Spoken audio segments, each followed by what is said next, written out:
with the kiddos.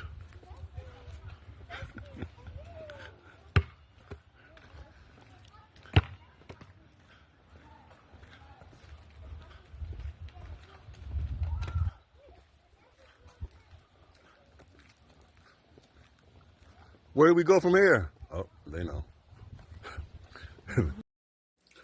Listen, man, the difference between me and them, I actually help the youth. You know what I'm saying? I help the youth. Like, meaning, like, you know, there was a point in time where I've been through a whole bunch of shit. I've been shot at before. I remember my friend got into a fight. And when he got into a fight with these kids, we was like 22 at the time, 23. And he called us up, and he was at this party. He got into a fight, and then the people like jumped on him. So we came there, and he ain't tell us that motherfuckers, you know, after they fought him was like, hey man, if you come back, we gonna shoot your black ass. You know, he left that part out. So we went back, you know, tried to fight these motherfuckers, but everybody wasn't fighting. You know, people were standoff. 2 people were fighting.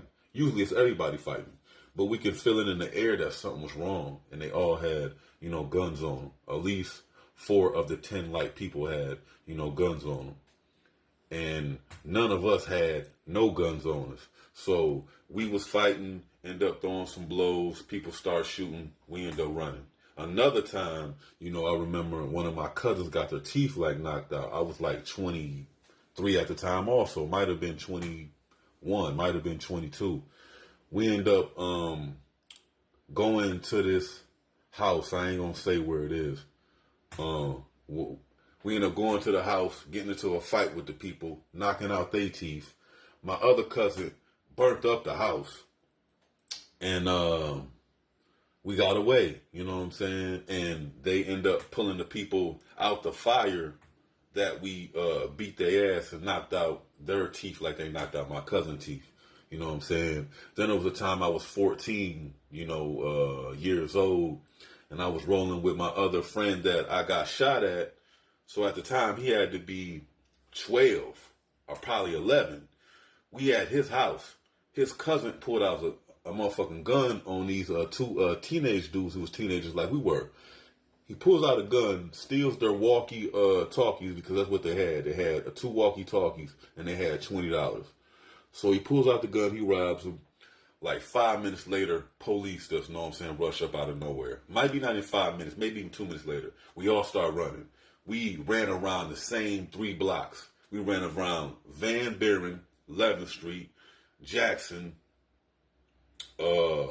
Monroe, and under the, what is it called? The shelter, the homeless shelter over there. You know, we ran around the shelter. Then we ran back after 3 hours. Changed all of our clothes, and you know what I'm saying, we got away. When I was in high school, when I was playing at Central, I ended up running into the house with $1 million in it. It probably had 1.5 or 2 million that the police pulled out after everybody got like money out the house. But what I'm saying is they, you know what I'm saying, expunge my case. I don't even have no case. You know what I'm saying? Like, I don't even have no record, like, really. If you go look up my name, I don't have no record. But I was blessed because they, you know what I'm saying, expunged my record, and I never really got into trouble that much.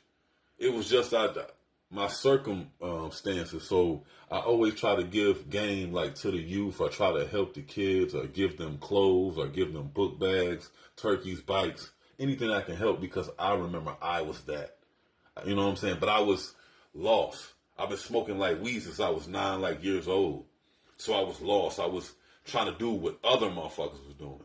I was constantly trying to, you know, figure out life, but didn't really know how to figure out life. You know what I'm saying?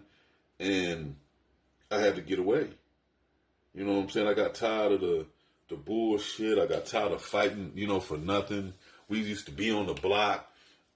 Hey, dude, you know this dude? No, shit, you know this dude? Then we'll go fight the motherfuckers. I got tired of that shit. I was 14, 15, 16 with a broken heart from doing a lot of shit that I seen when I was young. My parents used to fight over food and shit, throwing food on the ground. I'm talking about throwing food on the ground.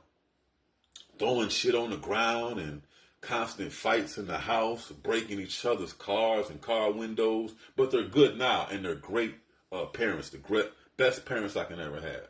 You know what I'm saying? That I can ask for because my dad didn't, want me. I don't really know my dad.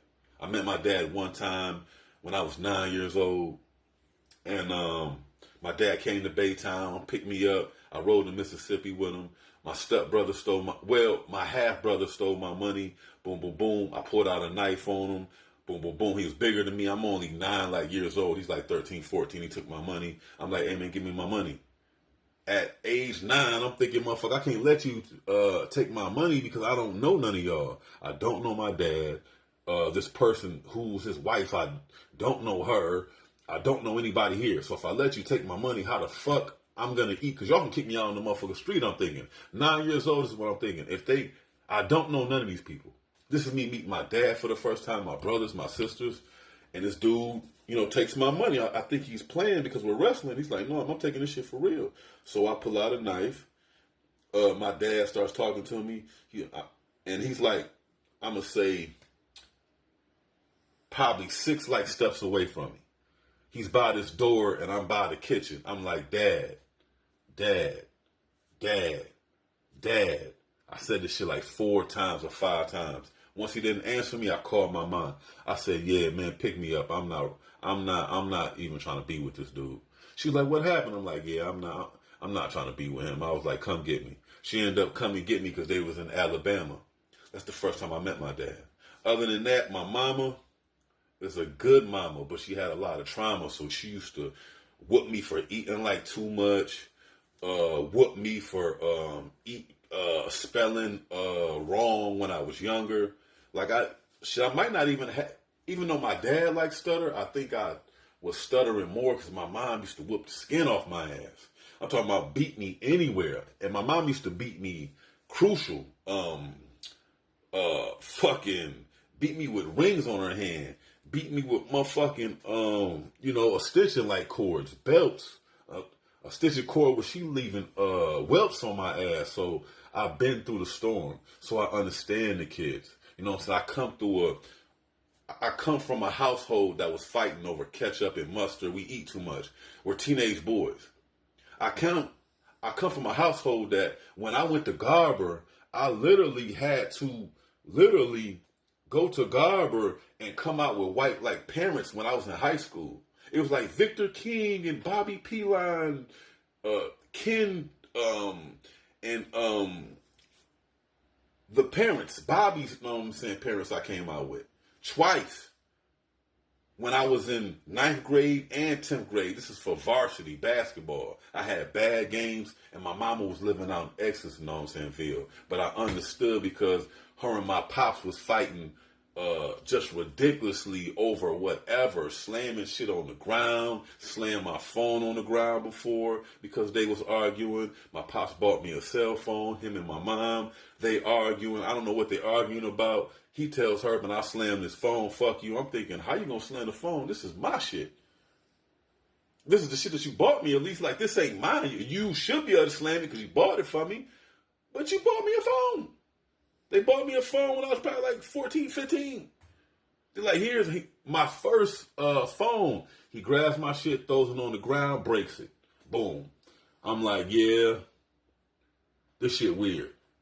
So when they tell me I ain't, I've been through a lot, bro. I've been through a lot.